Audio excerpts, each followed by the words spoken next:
Perjanjian baku yang ditetapkan oleh pemerintah. Perjanjian baku yang isinya ditentukan pemerintah terhadap perbuatan-perbuatan hukum tertentu. Misalnya, perjanjian-perjanjian yang mempunyai objek hak-hak atas tanah.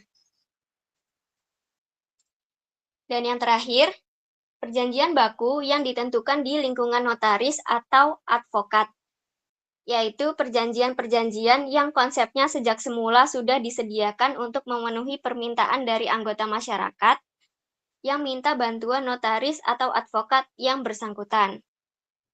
Jadi, materi yang kami jelaskan yaitu tentang prinsip dan juga faktor-faktor dalam perancangan kontrak. Sekian materi yang sudah kami jelaskan, kelompok 5.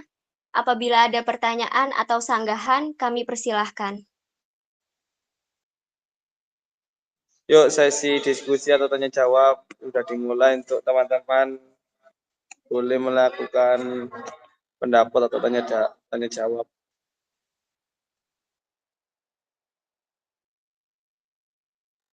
Mbak Dinda apa katanya?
Gimana? Rekan-rekan gimana yang mau bertanya?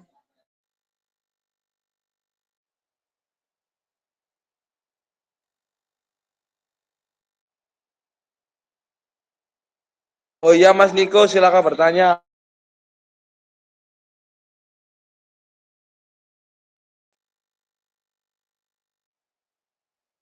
Silakan Mas Niko, saudara Niko.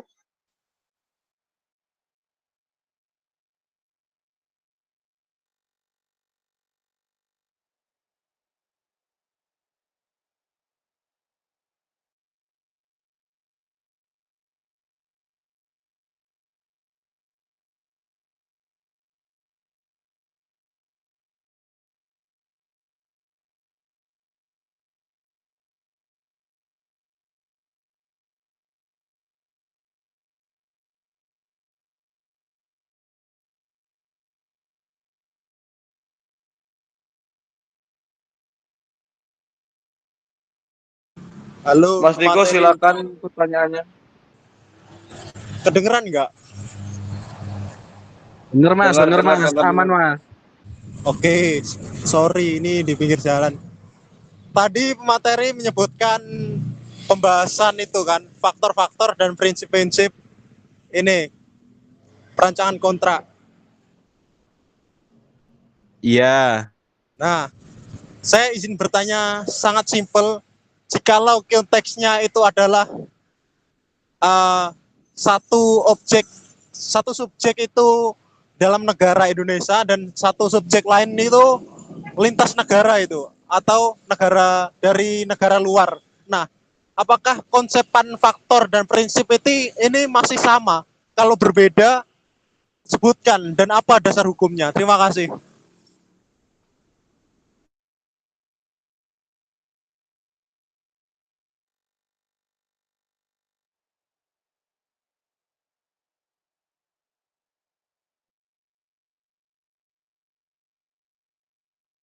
Baik, terima kasih. Ada yang bertanya lagi?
Apakah ada yang bertanya lagi? Saya Mas, saya Ali Haidar mau tanya. Ya, silakan Mas Ali.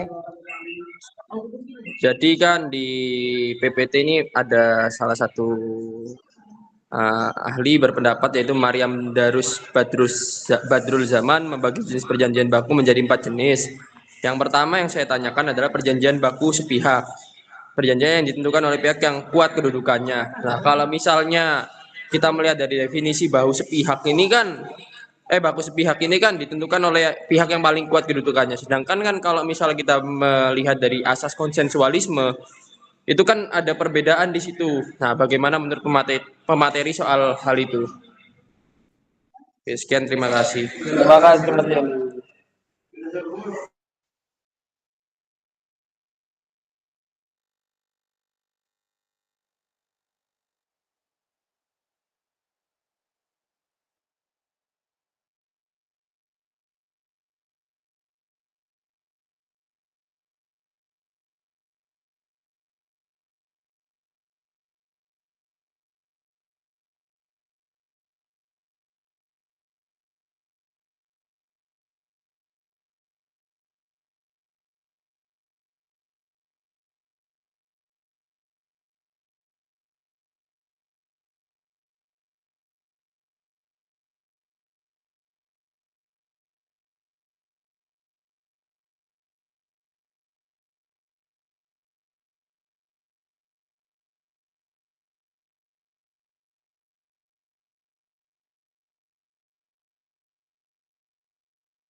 Mohon maaf, pertanyaan Mas Ali bisa diulang.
Untuk pertanyaan tadi sudah terjawab?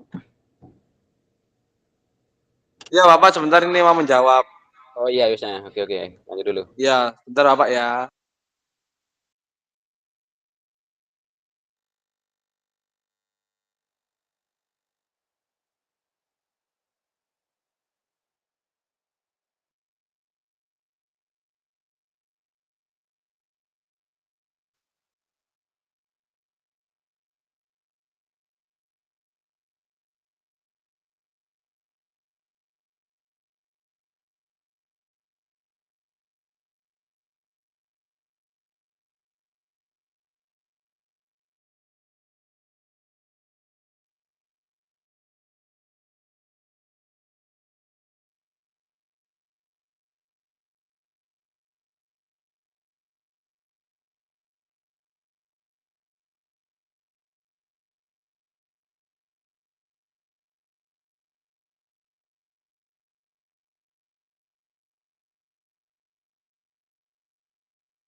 Mohon izin untuk menjawab Mas Ali. Mas Ali kan bertanya tadi yang dirangkum oleh kelompok kita, yaitu perjanjian bagus pihak itu sangat bertentangan dengan asas konstitusionalisme, bagaimana cara menanggapinya.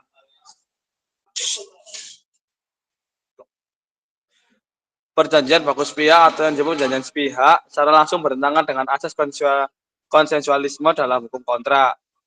Asas konsensualisme fokus pada kesepakatan yang bertujuan diperoleh secara sukarela dan bebas dari tekanan atau paksaan antara kedua belah pihak yang terlibat dalam suatu perjanjian. Dalam suatu perjanjian sepihak, salah satu pihak tidak memiliki kesempatan yang menyetujui atau menolak syarat-syarat yang ditawarkan sehingga tidak memenuhi syarat sebagai konsensualisme. Untuk menyambut perjanjian bagus pihak dapat bertentangan dengan asas konsensualisme dapat dilakukan beberapa langkah, yakni ada 4, yaitu yang pertama kekuatan, yang kedua asas kepastian hukum yaitu fakta sunt servanda, yang ketiga dengan itikat baik, dan yang keempat penggunaan asas kepribadian. Dengan demikian perjanjian bagus pihak yang bertentangan dengan asas konsensualisme dapat dianggap tidak sah dan tidak berlaku dalam hukum kontrak. Terima kasih. Ada tambahan Mas Ali?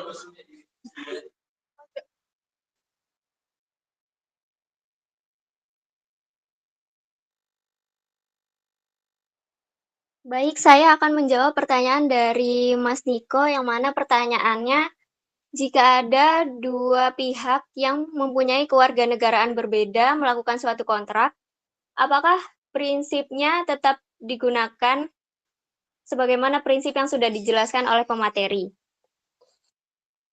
Nah, jadi jika ada dua kewarganegaraan yang berbeda melakukan sebuah perjanjian kontrak, ini tetap memakai prinsip utama yang sudah dijelaskan dalam materi kelompok kami, yaitu tentang prinsip kedaulatan dan prinsip dasar kebebasan berkontrak, atau yang biasa disebut dalam bahasa Belandanya yaitu Beginselen der Kontrakvrijheid dan Fakta sunt servanda. Namun, jika ada dua kewarganegaraan yang berbeda, mereka masuknya ke dalam perjanjian kontrak internasional, yang mana fokus kepada 3 klausul. Yang pertama, choice of law, yang kedua, choice of jurisdiction, dan yang ketiga, choice of language. Jadi, prinsipnya itu tetap prinsip yang dijelaskan oleh materi kami, tetapi untuk perjanjiannya masuknya ke dalam perjanjian internasional. Apakah dapat dipahami, Mas Niko?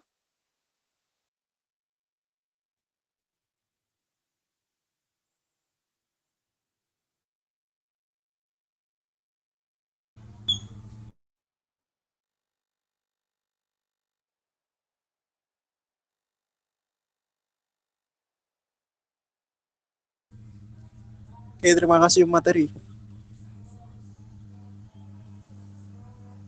Baik, sama-sama. Apakah ada yang ingin bertanya lagi?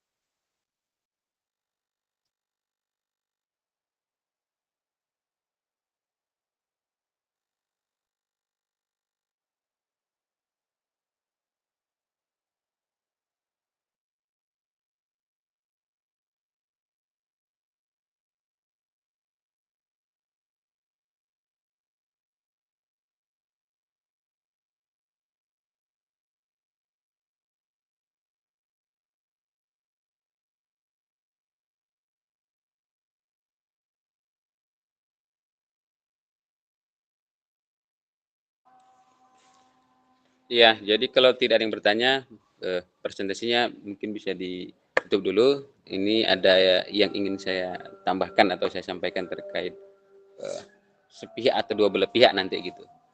Gitu ya, monggo silakan ditutup dulu presentasinya.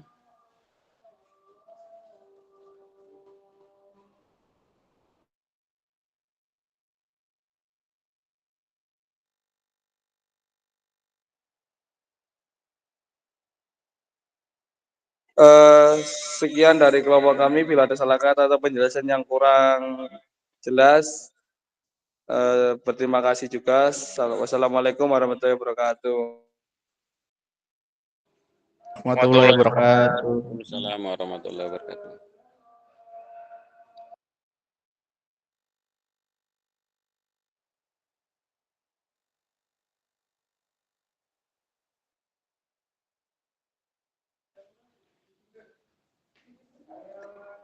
Oke, baik. Terima kasih untuk pemakalah ya sudah menyampaikan presentasi dan terima kasih juga untuk penanya itu juga sudah berpartisipasi untuk bertanya.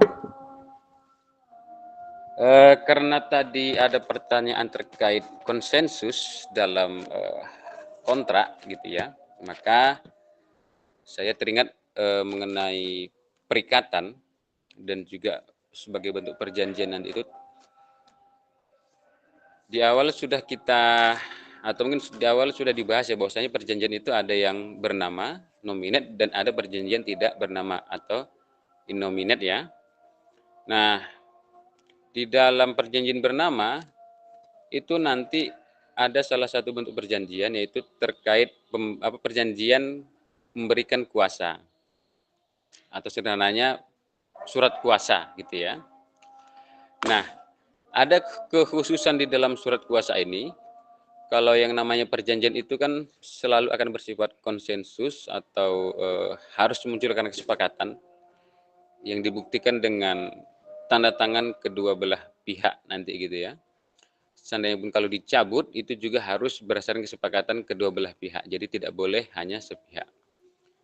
Tetapi khusus untuk pemberian kuasa, sekalipun dia tertulis, tetap namun di dalam BW itu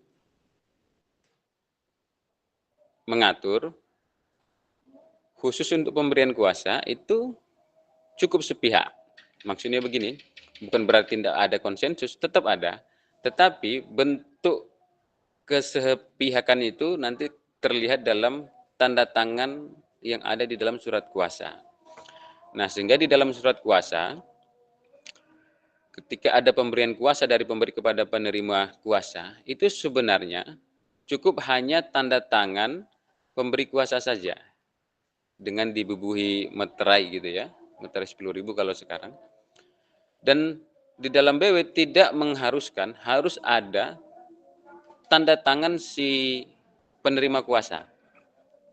Loh kok aneh? Ya memang seperti itu prakteknya kan gitu ya. Artinya bisa dikatakan khusus pemberian kuasa itu bisa sepihak. Tetapi kesepakatannya itu tidak dituangkan dalam bentuk tanda tangan gitu ya. Jadi intinya dalam surat kuasa itu cukup tanda tangan pemberi kuasa saja yang ada di dalam surat kuasa, sedangkan untuk penerima tidak wajib, bukan berarti tidak boleh ya, tapi tidak wajib. Tetapi untuk menunjukkan keseriusan prakteknya di lapangan, surat kuasa itu selalu ditandatangani oleh kedua belah pihak, pemberi kuasa dan penerima kuasa. Namun untuk meterainya itu khusus di tanda tangan si pemberi kuasa, gitu ya. Nah, kenapa saya katakan ini sepihak? Dalam hal adanya pencabutan kuasa, gitu ya. Tidak sama dengan perjanjian atau perikatan yang lain itu harus kedua belah pihak. Ya karena memang BW mengatur demikian.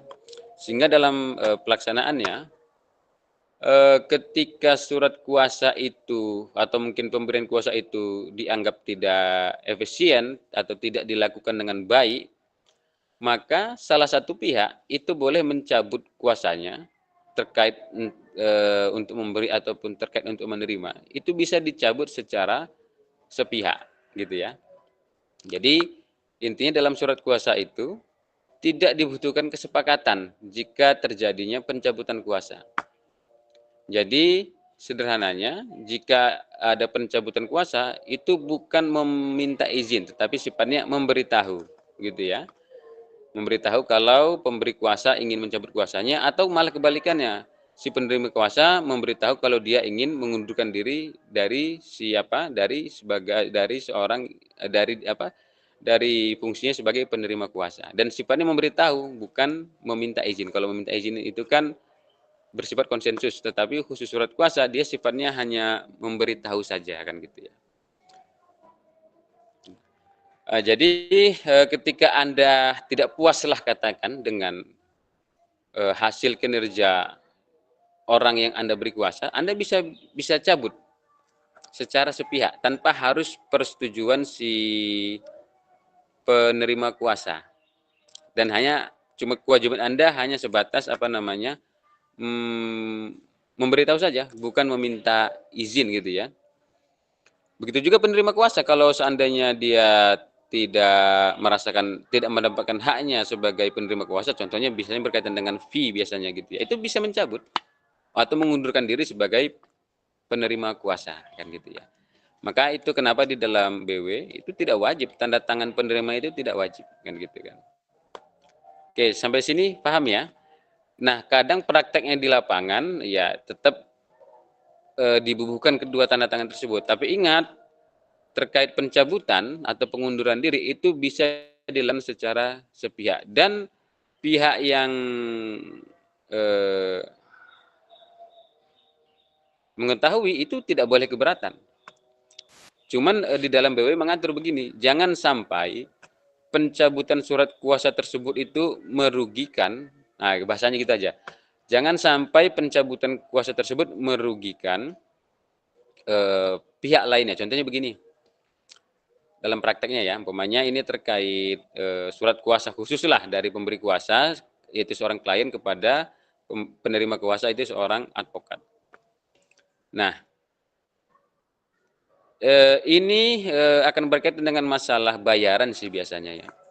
Nah, terkadang disitulah nanti muncul yang namanya hak retensi. Pernah dengar hak retensi? Hak retensi itu hak untuk menahan berkas asli milik pemberi kuasa atau klien kan gitu ya. Nah, kadang di sini repotnya. Ini sering dijadikan permainan oleh penerima kuasa, dalam hal ini adalah advokat. Kadang dia seakan-akan gratis lah, atau mungkin kalaupun bayar hanya transportasi lah kan gitu ya. Sehingga pemberi kuasa itu yakin, oh ini gratis rek, atau mungkin tidak mahal atau lain sebagainya. Akhirnya percaya. Saking percayanya berkas-berkas asli diserahkan karena memang ya dalam hal tertentu harus dibutuhkan berkas yang asli gitu ya. Nah, tapi di pertengahan jalan mulai merosot kinerja si pemberi kuasanya ini. Penerima kuasanya akhirnya karena keberatan akhirnya mencabut surat kuasanya. Tidak apa-apa, cuman ingat tadi Anda sudah menyerahkan berkas yang asli, sehingga ya tadi itu semacam sandranya lah kan gitu ya. Itu makanya repot kan gitu kan.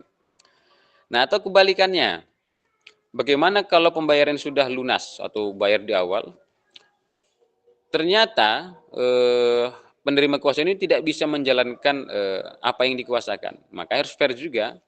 Ketika yang membatalkan atau mungkin yang mencabut surat kuasa itu adalah si penerima kuasa, ya fair juga harus mengembalikan dong uang-uang yang sudah digunakan, minimal sisanya, kan gitu ya kan. Tetapi biasanya kalau yang mencabut kuasa itu adalah si pemberi, ya biasanya uang tidak balik, kan gitu. Ya kan sampai yang cabut bukan saya, ya konsekuensi dong. Nah itu yang kadang menjadi polemik ketika ada pencabutan kuasa secara sepihak. Memang nggak bermasalah pencabutan kuasanya, tetapi akan bermasalah dalam hal biaya-biaya tadi itu. Karena kan yang namanya pemberian kuasa itu kan selalu akan berkaitan dengan masalah fee lah, kan gitu ya. Nah prakteknya di lapangan akhirnya ketika yang mencabut kuasa itu adalah si pemberi, maka siap-siap nggak bisa balik fee-nya gitu ya, atau bayaran yang sudah diberikan. Tapi bagaimana kalau pencabutan itu dilakukan padahal fee-nya masih setengah? Ya resiko si penerima juga, kenapa mau dibayar setengah di awal, kan gitu ya. Makanya kalau saya berbicara belak-belakan, itulah kadang kenapa banyak orang yang dalam pemberian kuasa itu tidak mau ngasih semuanya. Belum tentu kerjanya bagus, atau mungkin nanti di tengah perjalanan dia mencabut kuasa, kemudian uang tidak kembali, kan gitu kan. Makanya lagi-lagi antara pemberi kuasa dan penerima kuasa yang diutamakan itu adalah trust atau kepercayaan, kan gitu ya. Karena ya repot tadi itu di BW sudah diatur, itu bisa dilakukan secara sepihak dan nggak bisa dituntut. Ketika sepihak diatur secara pihak, nggak bisa dituntut kalau memang ada pihak yang keberatan, kan gitu. Makanya itu masih menjadi celah sebenarnya ya, atau menjadi suatu kelemahan dalam hal perjanjian terkait dengan pemberian kuasa. Karena dia sepihak. Beda dengan perjanjian yang lain yang tidak bisa sepihak, harus kedua belah pihak. Sifatnya apa? Konsensus gitu. Oke, jadi harus berhati-hati ya dalam pemberian kuasa tersebut ya, karena berkaitan dengan berkas-berkas yang asli, hak retensi, dan juga berkaitan dengan masalah pembiayaan. Nah gitu. Jadi kalau nggak trust ya repot juga, kan gitu kan. Suatu saat bermasalah ya akan muncul masalah yang lainnya. Contoh seperti tadi itu, sudah dibayarkan semua fee-nya, ternyata kinerjanya nggak bagus, ketika Anda mencabut kuasanya sebagai pemberi ya sudah, biasanya nggak bakal balik itu duitnya, kan gitu kan. Karena yang mencabut si pemberi. Tetapi harus fair juga bagi si penerima, ketika dia yang mengundurkan diri sebagai penerima kuasa ya harus fair juga dong. Tapi nggak bisa juga mengembalikan semuanya, kan gitu kan. Ya mungkin berapa ada sisanya, kan gitu kan. Harusnya seperti itu. Cuma prakteknya di lapangan ya tadi itu.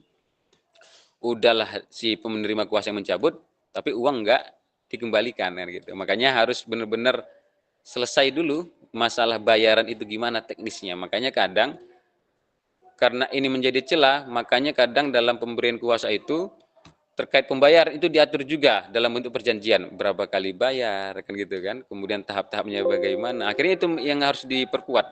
Karena apa? Karena tadi ada celah pemberian kuasa dan penerima kuasa itu bisa mencabut secara sepihak, kan gitu kan. Nggak bisa ditabrak itu, nggak bisa dilanggar karena memang di BW mengatur demikian. Oke, jadi paham ya terkait surat kuasa ada perbedaan khusus dalam hal konsensusnya ya, bisa dilakukan secara sepihak dan sifatnya karena sepihak maka sifatnya hanya pemberitahuan, bukan meminta izin. Paham ngerti ya? Jadi Anda kalau ada lawyer kemudian kerjanya di pengadilan tidak becus, Anda bisa cabut.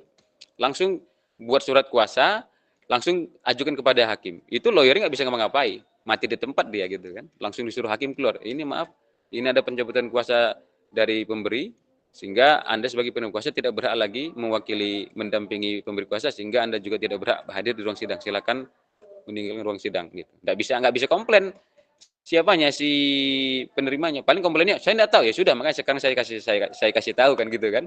Dan sifatnya bukan kesepakatan, bukan kedua belah pihak. Bisa dilakukan secara sepihak gitu. Oke, paham ya untuk itu ya? Makanya harus berhati-hati karena sifatnya sepihak itu pencabutannya itu. Nah, mungkin itu saja yang perlu saya tambahkan karena ini juga sudah berjalan ya. Jadi untuk presentasi hari ini tolong nanti PJ-nya atau mungkin pembekalannya dicatat siapa yang bertanya gitu ya. Kalau pertanyaan tidak usah, siapa yang bertanya, kemudian apalagi siapa yang tidak hadir, ini belum sempat saya absen, nanti tolong bisa dilakukan absen secara mandiri ya. Yang tidak hadir aja, yang hadir nanti enggak perlulah gitu, saya anggap hadir. Yang tidak hadir benar-benar tidak hadir gitu. Bisa ya untuk PJ-nya atau pemangkal nanti bisa handle ini, bisa ya? Nanti diketik di WA disampaikan kan gitu. Baik, demikian saja, mohon maaf masih belum bisa bergabung secara luring kan gitu kan. Terima kasih sebelumnya, saya kembalikan kepada pemekala. Saya tutup dulu. Assalamualaikum warahmatullahi wabarakatuh. Waalaikumsalam. Jangan kuat dulu ya. Jangan kuat dulu ya. Lapo okil. Ya, di screenshot dulu. Okil. Mau absen. Salah ya. Bentar ya, absen ya.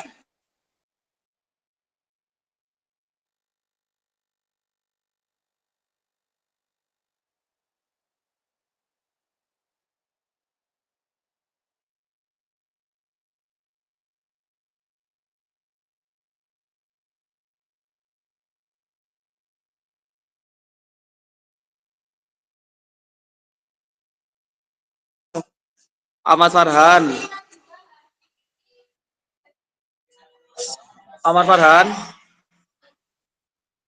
Amar nggak ada. Ali Haidar.